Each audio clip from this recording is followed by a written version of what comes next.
The two candidates in California's governor's race, incumbent Republican Arnold Schwarzenegger and Democrat Phil Angelides, both have differing takes on higher education policy. The next governor of California will have tremendous influence on the University of California's fees, budget, and educational programs. So, how do the two candidates match up when their positions on higher education policy are compared?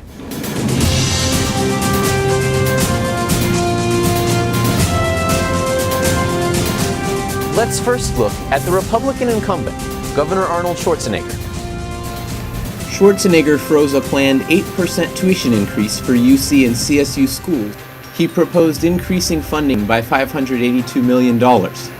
He hopes to focus on increasing funding for career and technical education for students who wish to pursue careers instead of attending four-year universities. Now it's time to turn to the challenger, State Treasurer Phil Angelides.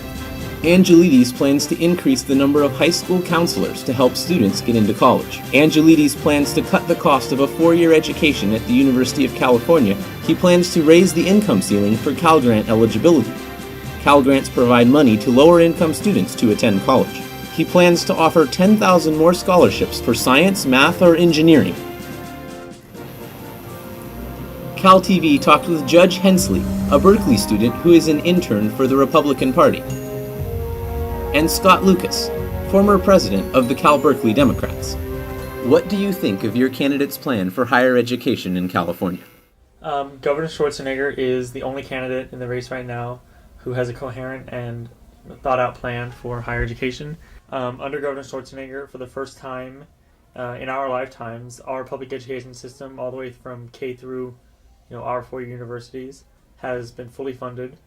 Phil Angelides' education policy is to fully fund education in the state of California. That's kindergarten all the way through higher education by closing corporate tax loopholes and asking wealthy Americans to shoulder the share of the burden that they did under Republican governors like Pete Wilson. What has the opponent done wrong in his plan for education? Phil Angelides was right in there when Gray Davis was supposedly fulfilling his promises to the state.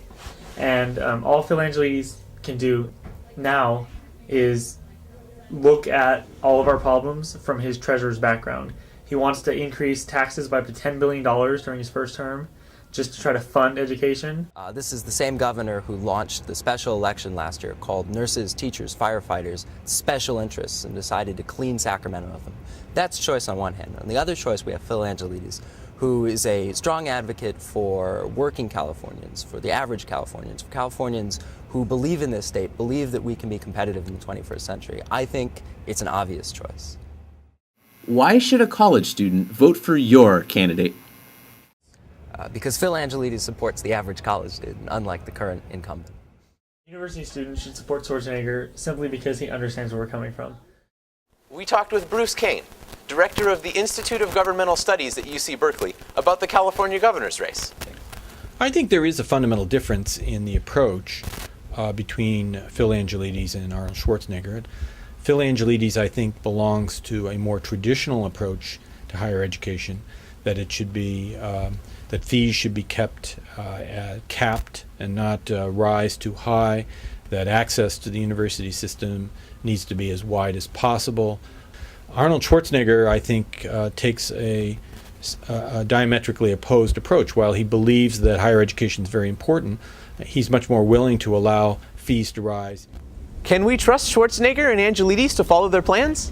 At the end of the day, it's your decision as to who has the better higher education policy. Of course, education policy is just one measure of comparing the two candidates. For CalTV, I'm Jaconette.